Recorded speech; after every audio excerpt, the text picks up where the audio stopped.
ದುಡ್ಡು ಬಂದಿದೆ, ಇನ್ನ ಬರುತ್ತೆ. ಇಂಡಿಯಾದು ಲಾರ್ಜೆಸ್ಟ್ ಕಂಪ್ನಿ, ದೊಡ್ಡ ಕಂಪ್ನಿಗೆ ಇನ್ವೆಸ್ಟ್ ಮಾಡೋಣ ಅಂತೀನಿ. ಏನಂತೀಯ? ಓ, ರಿಲಯನ್ಸ್ ಇನ್ವೆಸ್ಟ್ ಮಾಡ್ಬೇಕು ಅನ್ಕೊಂಡಿದ್ಯಾ? MRF 1.5 ಲಕ್ಷ ಶೇರ್ ಐತೆ. ಇದು ಬಂದ್ಬಿಟ್ಟು ಜಸ್ಟ್ 1,500,000 ಏನೋ ಇದಷ್ಟೇ ಶೇರು. ಅದಕ್ಕೆ ನಾನು MRF ಅದ್ ಆತರ ಅಲ್ಲ ಕಣೋ, ನೀವು ಇದೇ ತರ ಕನ್ಫ್ಯೂಷನ್ ಅಲ್ಲಿ ಇದೀರಾ. ಈಗ ನೋಡಿ ಹೇಳ್ತೀನಿ, 2 ಶಾಪ್ ಇರುತ್ತೆ. Shop A, shop B. ಒಂದ್ ಶಾಪು 2 ಲಕ್ಷ ರೂಪಾಯಿ ಬೆಲೆ ಬಾಳ್ತಿರುತ್ತೆ, ಅದ್ರ ವ್ಯಾಲ್ಯೂಯೇಷನ್ 2 ಲಕ್ಷ. ಇನ್ನೊಂದ್ ಶಾಪು 50,000 ರೂಪಾಯಿ ಬೆಲೆ ಬಾಳ್ತಿರುತ್ತೆ, ಅದ್ರ ವ್ಯಾಲ್ಯೂಯೇಷನ್ 50,000.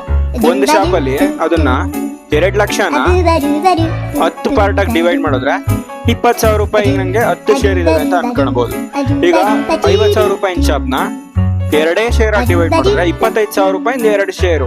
ಅದೇ ತರ ರಿಲಯನ್ಸ್ 18 ಲಕ್ಷ ಕೋಟಿಗೆ ಬೆಲೆ ಬಾಳುತ್ತೆ, MRF 62,000 ಕೋಟಿ ಬೆಲೆ ಬಾಳುತ್ತೆ. ಈಗ ಹೇಳಿ, ರಿಲಯನ್ಸ್ ತಾನೇ ದೊಡ್ಡದು. ರಿಲಯನ್ಸ್ ಅಲ್ಲಿ ನಂಬರ್ ಆಫ್ ಶೇರ್ಸ್ ಗಳು ಜಾಸ್ತಿ ಇದಾವೆ. ಅದರಲ್ಲಿ 1350 ಕೋಟಿ ಶೇರ್ಸ್ ಇದಾವೆ ರಿಲಯನ್ಸ್ ಅಲ್ಲಿ. ಆದ್ರೆ MRF ಅಲ್ಲಿ 42 ಲಕ್ಷ ಶೇರ್ಸ್ ಅಷ್ಟೇ ಇರೋದು. ಸೊ ಅದರಿಂದ ರಿಲಯನ್ಸ್ ಇಂಡಿಯಾಗೆ ದೊಡ್ಡ ಕಂಪ್ನಿ. ಮತ್ತೆ ಇನ್ನೊಂದೇನಾಗ, ಈಗ MRF ಕೂಡ ಏನ್ ದೊಡ್ಡ ಶೇರ್ ಅಲ್ಲ, ಅದಕ್ಕಿಂತ ಒಂದ್ ದೊಡ್ಡದ್ ಬಂದೈತೆ LCD ಇನ್ವೆಸ್ಟ್ಮೆಂಟ್ ಅಂತ. ಹೌದಾ? ಈ ವಿಷಯ ಗೊತ್ತೇ ಇರ್ಲಿಲ್ವಲ್ಲ ಮರೆ. ಹಂಗಾದ್ರೆ ನಾನೀಗ LCDಗೆ ಮಾಡೋಣ. ನೀವು ಈ ತರ ಸ್ಟಾಕ್ ಮಾರ್ಕೆಟ್ ಬಗ್ಗೆ ತಿಳ್ಕೊಂಡೆಲ್ಲ ಇನ್ವೆಸ್ಟ್ ಮಾಡಕ್ ಹೋಗ್ಬೇಡ್ರಿ. ನೀವು ತಿಳ್ಕೋಬೇಕು ಅಂತ ಏನಾದಿದ್ರೆ ನನ್ನ ಪೇಜ್ ನ ಫಾಲೋ ಮಾಡಿ.